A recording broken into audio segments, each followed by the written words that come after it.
Good morning, kids. The forum exercises this week have to do with topic sentence control over paragraphs. Now, you probably know this is a little bit of review for stuff that we have covered before. It's a little bit below the level of this class, but it sort of seemed to me as I'm reading through your essay zeros that some of you need some review and need to be reminded about how topic sentences work. You really can't write a good essay unless you have good topic, sentence, and thesis control. So I'm going to take you through exercise number 1 in the forum and pretty much show you how one would forge a good topic sentence out of this paragraph which doesn't have a good topic sentence. But first let me tell you about the situation that a writer faces vis-a-vis your audience. Your audience is just like you. Your audience is a human being with their own intellect and their own interests and their own concerns and their own things on their own mind. And just like you, they're looking for an excuse to be bored and not pay attention. That's the fact that a piece of writing faces. So there's no point in fighting against it. It just is. So the question comes then, what can we do about that? If I have something that I really want to say,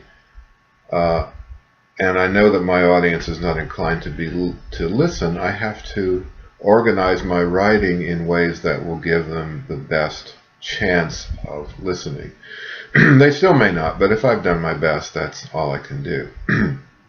So let me tell you 2 things about your audience. Your audience is like you. Your audience has a 90-second attention span when they get off of Facebook and Twitter. And they are not inclined to listen to us. So to write and get my voice heard and be successful in getting what I want from my writing, I have to be aware of those 2 things and compensate for them as best I can. So we're going to treat this paragraph here in the forum as a first draft. It's a decent first draft. It's all over the place. It's not focused, but first draft writing never is. So how do you determine what the topic sentence should be for this paragraph? How do you determine what a topic sentence is?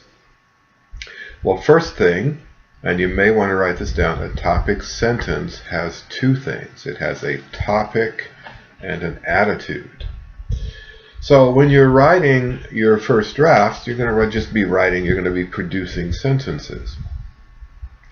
To find out which one of those sentences could serve as a topic sentence, you have to look for topic and attitude. Okay, so for instance, I went to the fair yesterday. Not a good topic sentence. It's got topic, my visit to the fair, but there's no attitude. So you're giving the reader immediately an excuse not to listen. I had a great day at the fair yesterday. It's better. It's not terrific, but it's better because it's got a topic, my visit to the fair, and it's got an attitude, great day. So that gives the reader a little more incentive to listen to me. But then my paragraph has to be about the fact that my visit to the fair was a great experience, and nothing else goes in that paragraph. So the third thing to remember about a topic sentence, a topic sentence has attitude, topic, or topic and attitude, and it's a promise. It's a promise, it's a contract between you and your reader that says, look, I'm going to talk about this right here and nothing else other than this right here, and I'm going to tell you what I think about this right here. So to the extent that you have topic and attitude and keep your promise, you've done the best you can do to make yourself listenable. Will the reader listen? I don't know. But you've done your part of the job. All right? The writer's part of the job is to make themselves approachable. Whether the reader approaches or not is another thing. So that's fairly easy once you get pretty good at it, and it doesn't take long to get good at writing topic sentences. But now let's say you've got a paragraph, and if you want to open up your forums to the first the paragraph about being born in Cleveland. You want to open up your forums to that.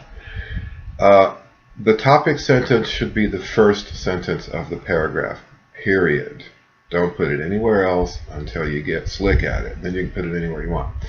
So we're gonna take the first sentence. I was born in Cleveland, and shortly afterward I moved to Los Angeles along with my mother and father and my 2 older brothers. Okay? Topic: born in Cleveland, moved to LA, mom and dad, brothers with, no attitude. 3 possible topics, no attitude. It's not a topic sentence. And if you ask for topic and attitude, you won't find it, so you know that's a topic sentence. Excuse me, not a topic sentence. If this were your writing, you would know that's not a topic sentence, so you have to provide another one.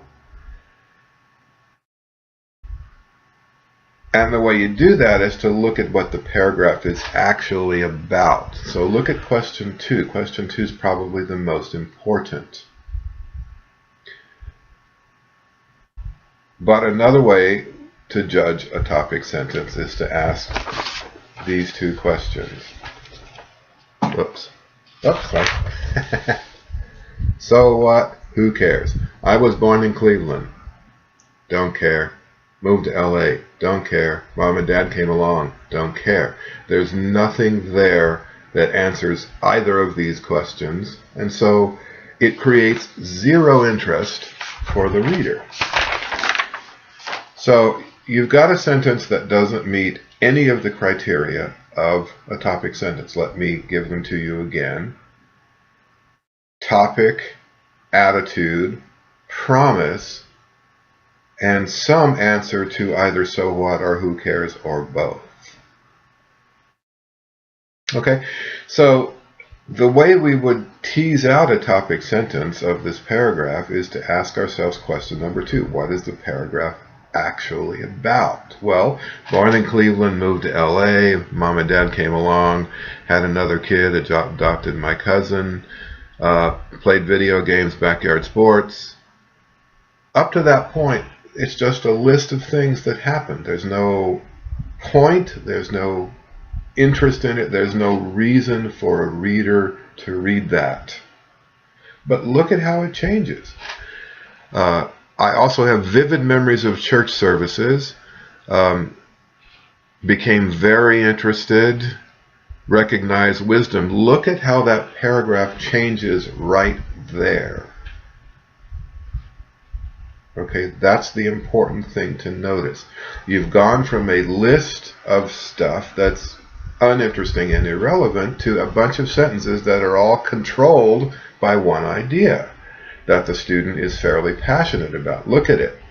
Vivid memories, interested, very interested, wisdom, belief. Look at the language. The student cares about that part of the paragraph. And that part of the paragraph, not incidentally, is almost 2/3 of the paragraph. That's what the paragraph is about. So you can answer with this paragraph, and the reason we're going through these exercises is for you to answer your own paragraph, your questions about your own paragraph. It's really about this student's religious beliefs. That's what it's about. You can count the sentences. You can look at the language. You can say 100% this paragraph wants to be about the student's religious position. The student wanted to write about his religious position, but didn't recognize that that's what he wanted to write about. So once you've answered that question, and I will submit to you that most of the time it's fairly easy, once you realize you don't have a good topic sentence, and even if you did have a good topic sentence, the topic sentence doesn't deliver on the promise of what the paragraph wants to be about, or the paragraph doesn't deliver on what the topic sentence wants to be about. So you go back and you take, and again, pretend that this is your paragraph because you have written paragraphs like this. Most of the paragraphs in most of your essays were like this, and most of them would be solved by this same process. This paragraph that we're looking at right now, D plus C minus work turned in like this. no topic sentence, no controlling idea. So it's not a paragraph, it's just a bunch of sentences. But it's an easy fix. So the paragraph wants to be about the student's religious conviction. You can tell that. So all I have to do is to remove the stuff that's not about that. Remove the irrelevant stuff. Don't throw it out. Just put it aside. Use it somewhere else. It doesn't fit in this paragraph. And then I write a sentence that does fit in this paragraph and allows this paragraph to live up to its promise. So something like, okay, it's about my religious beliefs, my religious convictions, and those seem pretty important to me. So one of the earliest and most important influences on my life was my religious conviction. Religious conviction. Topic. Earliest and most important. Attitude. There you go. It's no more difficult than that, but you have to pay attention and you have to know that your first draft is going to look like this. Your first draft is going to be a mess. They always are. Mine always are. So you can turn in the first draft, the mess, and get a lower grade, which is relatively unimportant. And you can turn in the mess and have no one listen to you because you turned in a mess. And that's much more important. Or you can clean it up and respect your own ideas and your desire to tell your own truth by cleaning it up and get a better grade and have someone listen to you. That's the choice you make. This is not rocket science. You don't have to be incredibly intelligent or incredibly artistically talented to write a good academic paragraph. You just have to want to tell your truth and know how to tell your truth, which is what we're here to learn. So the reason I'm belaboring topic sentences in this way is that the thesis statement of an essay works in exactly the same way. It's in a different place. The thesis statement is at the end of your introduction, but it's the same thing. Thesis statement, topic sentences are contracts, promises to a reader that you're going to deliver on or not. Now, does the average reader recognize this if they haven't had, a composition class? Probably not. But the average reader will know